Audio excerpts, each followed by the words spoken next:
ನಮಸ್ಕಾರ ವೀಕ್ಷಕರೇ. ಪತ್ನಿ ಹೆಸರಲ್ಲಿ ಆಸ್ತಿ ಖರೀದಿಸುವವರಿಗೆ ಹೈಕೋರ್ಟಿಂದ ಒಂದು ಹೊಸ ರೂಲ್ಸ್ ಬಂದಿದೆ. ಇದು ಎಲ್ರಿಗೂ ಕೂಡ ಅನ್ವಯ ಆಗುತ್ತೆ. ಏನು ವಿಚಾರ ಅಂತ ತಿಳಿಯೋದಾದರೆ, ಆಸ್ತಿ ಹಕ್ಕಿನ ಭಾರತೀಯ ನ್ಯಾಯಾಲಯ ಸಾಕಷ್ಟು ನಿಯಮವನ್ನು ರೂಪಿಸಿದೆ.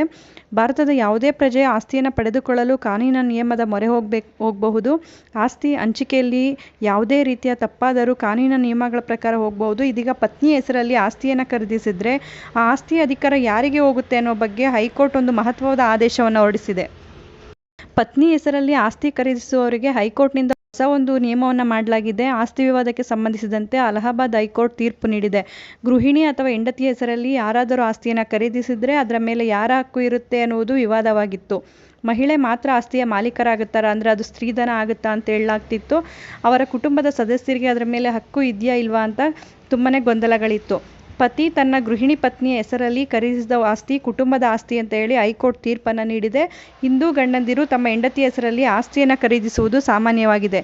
ತನ್ನ ಮೃತ ತಂದೆಯ ಆಸ್ತಿಯಲ್ಲಿ ಸಹ ಮಾಲೀಕತ್ವದ ಹಕ್ಕು ಕುರಿತು ಮಗ ಸಲ್ಲಿಸಿದ ಅರ್ಜಿಯನ್ನು ಆಲಿಸಿದ ನ್ಯಾಯಾಲಯ, ಹಿಂದೂ ಪತ್ನಿ ಹೆಸರಿನಲ್ಲಿ ಖರೀದಿಸಿದ ಆಸ್ತಿಯನ್ನು ಭಾರತೀಯ ಸಾಕ್ಷ್ಯ ಕಾಯ್ದೆಯ ಸೆಕ್ಷನ್ 114 ಅಡಿಯಲ್ಲಿ ನ್ಯಾಯಾಲಯವು ತಡೆಹಿಡಿಯಬಹುದು.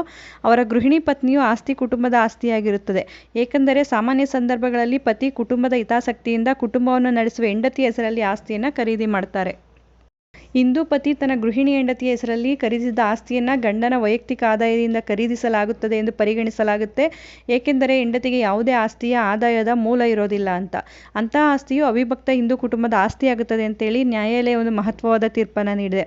ಸಾಮಾನ್ಯವಾಗಿ ಗಂಡ ತನ್ನ ಸಂಪಾದನೆಯಿಂದ ಯಾವುದೇ ಒಂದು ಆಸ್ತಿಯನ್ನು ಖರೀದಿ ಮಾಡಿದಾಗ ಆತ ಆಸ್ತಿಯನ್ನು ಹೆಂಡತಿಯ ಮೇಲಿನ ಪ್ರೀತಿ ಅಥವಾ ಹೆಂಡತಿಯ ಮೇಲಿನ ಗೌರವ ಅಥವಾ ಇನ್ಯಾವುದೇ ಕಾರಣಗಳಿಂದ ಆಗಿರ್ಬೋದು, ಅಥವಾ ಯಾವುದೇ ಒಂದು ಕಾನೂನಿನಲ್ಲಿ ಆಗುವಂಥ ಸಮಸ್ಯೆಗಳನ್ನ ದೂರ ಮಾಡಬೇಕು ಅನ್ನೋ ಉದ್ದೇಶದಿಂದ ಆಗಿರ್ಬೋದು, ಹೆಂಡತಿ ಹೆಸರಲ್ಲಿ ಆಸ್ತಿಯನ್ನು ಖರೀದಿ ಮಾಡ್ತಾರೆ. ಅಂಥ ಸಂದರ್ಭದಲ್ಲಿ ಆಕೆಗೆ ಏಕಮಾತ್ರ ಹಕ್ಕು ಅದರಲ್ಲಿ ಇರುತ್ತೆ ಅಂತ ಅಂದ್ಕೊಂಡಿರ್ತೀವಿ.